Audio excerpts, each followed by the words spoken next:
The Huntingburg City Council meets and creates and fills 2 new job positions. The Jasper post of the Indiana State Police celebrates 75 years at its current location. And in sports, Kurt Guxell previews the Jasper girls' upcoming regional game with Coach Ryan Ernie. These stories and more coming up in 18 WJTS News.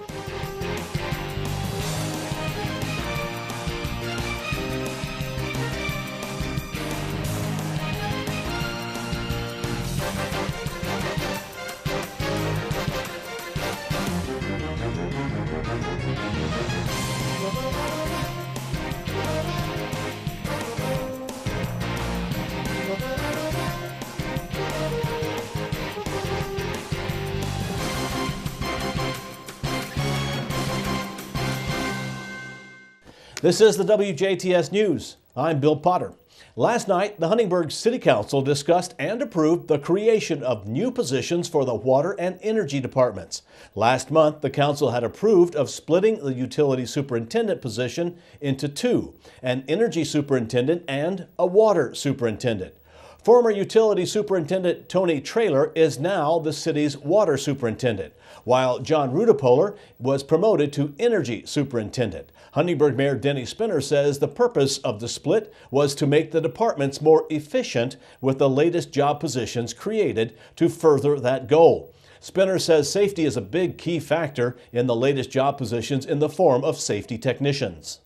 What these new positions will provide for us, first of all, it'll provide a way for us to focus our attentions on maintenance, allow the maintenance crews to do their work on a more steady basis. It'll also provide an increased amount of safety for our workers.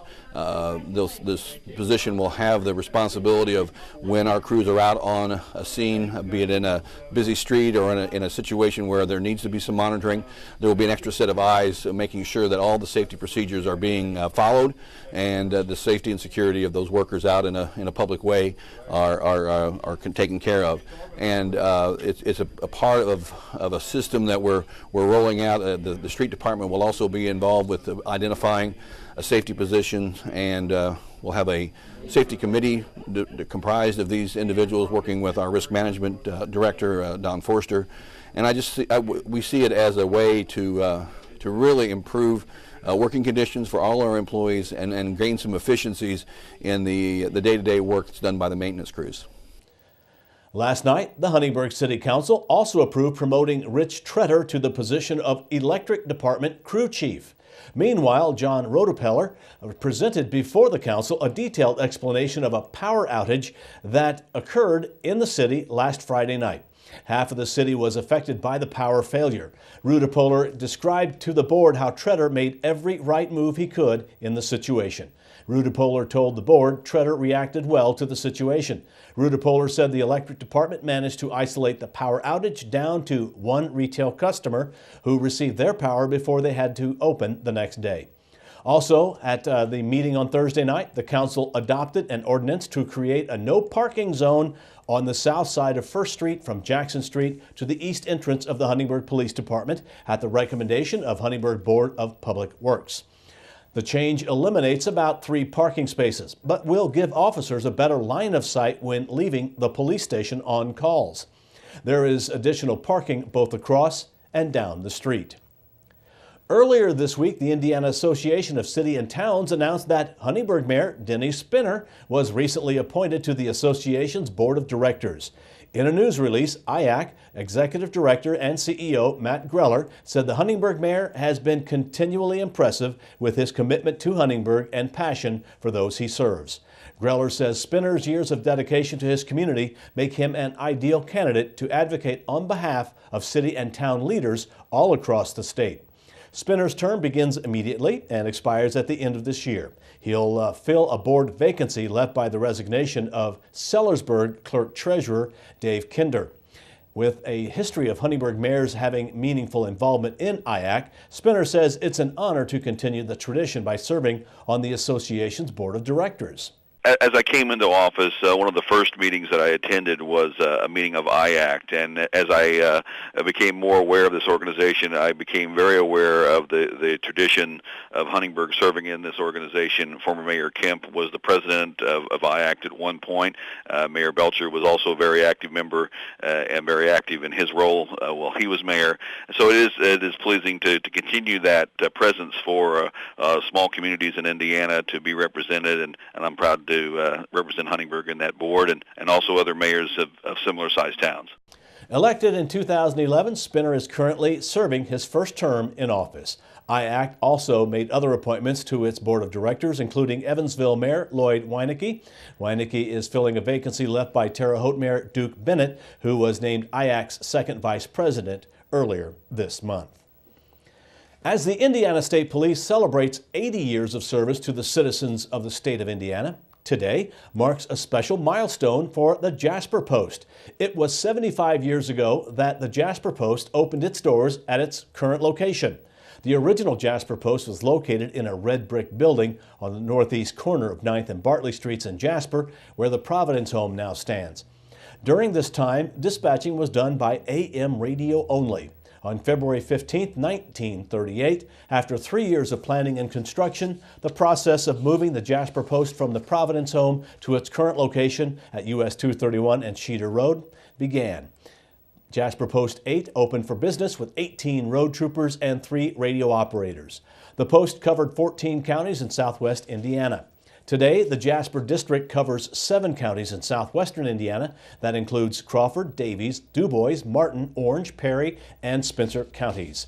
There are 27 troopers, 6 detectives, a detective sergeant, 3 squad sergeants, 1 first sergeant, 1 lieutenant, and 4 civilian personnel that call the Jasper Post home. The Indiana Court of Appeals on Thursday declined to conduct a more detailed review of the nearly $3 billion coal-to-gas plant proposed to be built at Rockport. The court's decision came as the project's developers defended it in a hearing before the State Senate Committee. The developments guarantee the 2-track battle over the Indiana Finance Authority's unusual 30-year contract to buy the plant's synthetic gas product at a fixed rate and then resell it on the open market will continue, with no final resolution in sight. As the legislative battle continues, the legal one could shift to the state Supreme Court, now as a result of the appellate court's decision to turn down a request by a group of gas companies and environmental organizations to redo the Indiana Utility Regulatory Committee's review of the contract.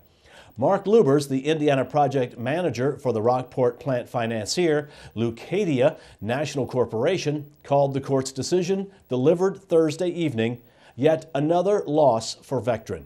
Lubers said Vectren cannot win on the merits, so they are trying to pressure legislators into submission with a high-profile media campaign and an army of lobbyists. Lubers and other developers of the Rockport plant argued that Indiana needs a more diverse energy portfolio and that the state's contract with the company that will convert coal to synthetic natural gas would accomplish just that.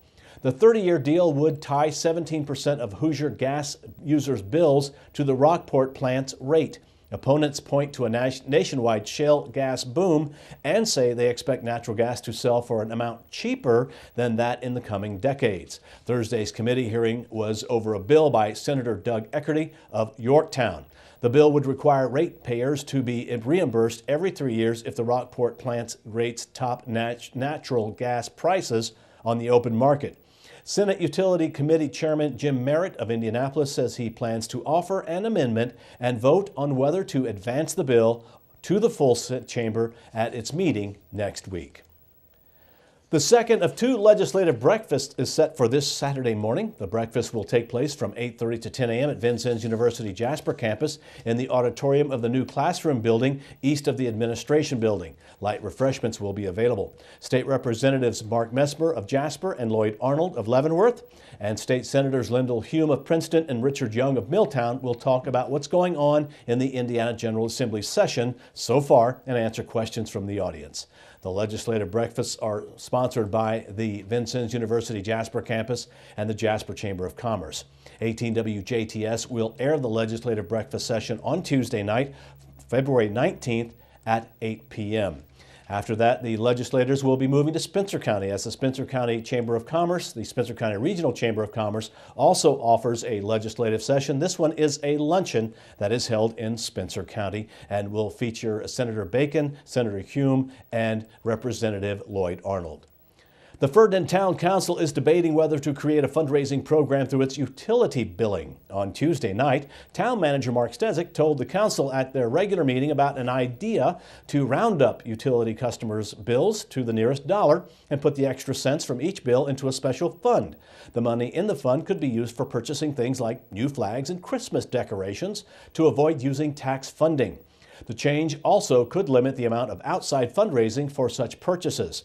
DuBois Rural Electric Cooperative's Operation Roundup program is similar to the idea considered by town officials. That program began last year and has generated grant funding of more than $83,500 that has been awarded in 6 grant cycles. The council debated the merits of letting customers sign up for the program on their own or rolling out an all-inclusive program where every customer is automatically signed up but has the option of opting out. The maximum that one customer would donate in a year is $12.